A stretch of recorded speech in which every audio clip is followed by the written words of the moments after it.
नमस्कार, मैं मनीष स्वागत करता हूं आपको अपने इस यूट्यूब चैनल पे। दोस्तों, पीबीए की तरफ से एलडीसी की वैकेंसी आई है जेई में।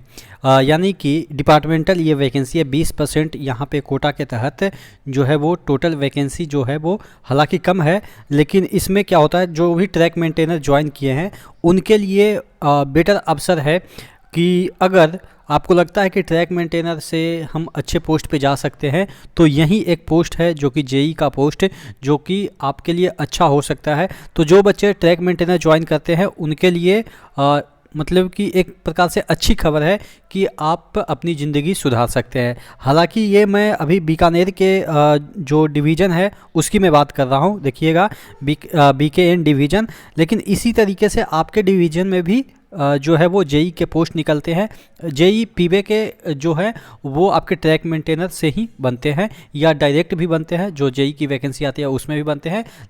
नहीं तो आप एलडीसी के थ्रू या जीडीसी के थ्रू आप प्रमोट होके बनते हैं, या अगर आप एग्ज़ाम नहीं भी देना चाहते तब पर भी बन सकते हैं। हालांकि अब शायद एग्ज़ाम अब एग्ज़ाम कंपलसरी कर दिया गया है। आप नहीं तो सीनियर टेक्नीशियन बन के रिटायर होंगे, यानी कि आप जेई तभी बन पाएंगे जब आप क्वालिफाई करेंगे एग्ज़ाम को। तो ये एग्ज़ाम आपके लिए उपयुक्त हो सकता है आप अच्छे पोस्ट के जाने के लिए। अब देख लेते हैं कि इसमें क्या क्या क्वेश्चन पूछे जाते हैं, कैसे इसका सिलेक्शन होता है, तमाम चीज़ों के बारे में हम डिटेल में चर्चा कर लेते हैं। चैनल पे नए हैं तो सब्सक्राइब जरूर कर लीजिएगा।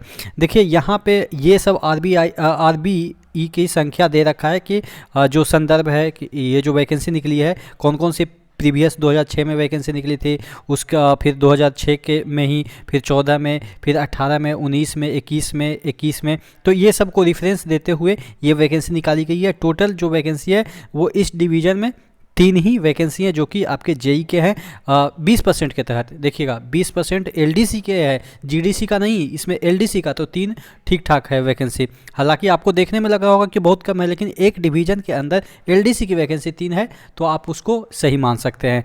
चलिए, उसके बाद यहाँ पे जो चीज़ें हैं वो दे रखी है कि क्या क्या बीकानेर मंडल पर इंजीनियरिंग विभाग के पीवे साइड में निम्नलिखित कोटियों में कार्यरत एवं दिनांक 6/3/2024 को पात्रता रखने वाले इच्छुक कर्मचारी आवेदन पत्र आमंत्रित किए जाते हैं। सभी ग्रेड के ट्रैक मेंटेनर जिसकी वरीयता इस मंडल में है, यानी कि जितने भी ट्रैक मेंटेनर हैं जिनकी वरीयता है वो इसमें अप्लाई कर सकते हैं। इंजीनियरिंग, और कौन कौन से विभाग से? इंजीनियरिंग विभाग, पीबे साइड कर्मचारी अर्थात USFD staff, blacksmith, hammerman, welder, solder, ironer, painter, carpenter, ये सब जो है वो भर सकते हैं इस फॉर्म को। लेकिन सबसे बड़ी चीज़ ये है कि इसमें आपको दे रखा है कि आप कम से कम 3 वर्ष आयु पूर्ण कर मतलब कि आपकी बिताई गई हो इस विभाग में। ठीक है, इन सभी विभाग में कम से कम, यानी कि आप कह सकते हैं 3 साल क्या होता है एक प्रकार से रेगुलर सर्विस के लिए, कि मिनिमम 3 साल आपने काम किया है तभी आप इस फॉर्म को भर सकते हैं। तो जो 2018 वाले ग्रुप डी ज्वाइन किए हैं उनके लिए ये सही है, इस वैकेंसी को भर सकते हैं।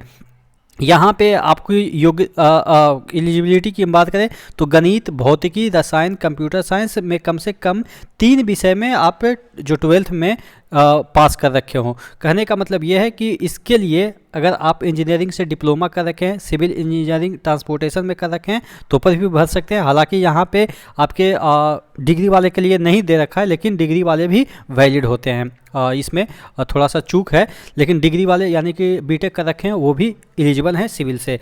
उसके बाद यहाँ पे अगर 12th, ऑब्वियस है 12th अगर कहीं से भी इंजीनियरिंग किए होंगे तो आपके फिजिक्स, केमिस्ट्री तो होंगे ही, मैथ्स तो होंगे ही। तो अगर आपने इंजीनियरिंग कोई भी किया है तो ऑब्वियस है आप ये सभी सब्जेक्ट किए होंगे तो आप भर सकते हैं। इन सभी सब्जेक्ट में से कोई 3 सब्जेक्ट आपके होने चाहिए। ये 4 सब्जेक्ट दे रखा है, इसमें से 3 सब्जेक्ट आपके मिनिमम होने चाहिए जिसमें कि आप 12th में उत्तीर्ण हुए हों।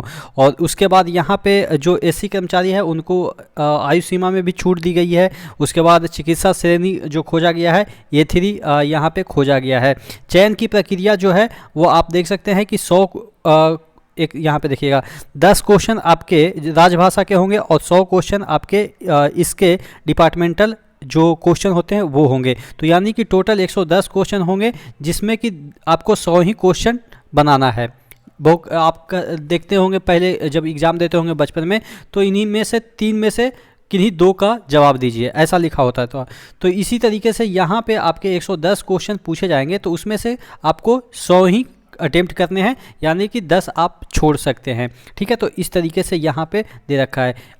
ये आपके बहुकल्पीय प्रश्न होंगे, यानी कि ऑब्जेक्टिव होंगे, और 1/3 निगेटिव इसमें दे रखा है। ठीक है, तो अब ये चीज़ें समझ में आ गई। उसके बाद यहाँ पे आवेदन की प्रक्रिया, अच्छा इसमें सिलेबस भी, ये आवेदन कहाँ जमा करेंगे, आप अपने यूनिट में 18 तक जमा करेंगे, उसके ऊपर वाला यूनिट में 20 तक, और उसके ऊपर यानी कि जो आपके इसके ऊपर सहायक मंडल इंजीनियर द्वारा प्राप्त कर्मचारी के आवेदन को एक ही बंच में संबंधित यूनिट को संयुक्त वरीयता अनुसार सूची के साथ संलग्न परफॉर्मा के अनुसार मंडल कार्यालय में भिजवाने का अंतिम तिथि, यानी कि मंडल कार्यालय में लास्ट 26 तक पहुंच जाना चाहिए, यानी कि आपके डिवीजन में 26 तक पहुंच जाना चाहिए। उसके बाद यहाँ पे कौन कौन से सिलेबस दे रखे हैं, तो आप इस तरह के फॉर्म है, इस पर आपको भर के अपने यूनिट में जमा करना है। और यहाँ पे आप देखेंगे कि पाठ्यक्रम एलडीसी के लिए कौन कौन से पाठ्यक्रम हैं, तो ये सब आपके सिलेबस है, इसी से आपके प्रश्न पूछे जाएंगे। तो सिलेबस भी दे रखा है, आप अपने अनुसार जो है वो पढ़ भी सकते हैं। ठीक है, तो आशा करते हैं चीज़ें समझ में आई होगी। नेक्स्ट वीडियो में मिलते हैं, तब तक के लिए जय हिंद।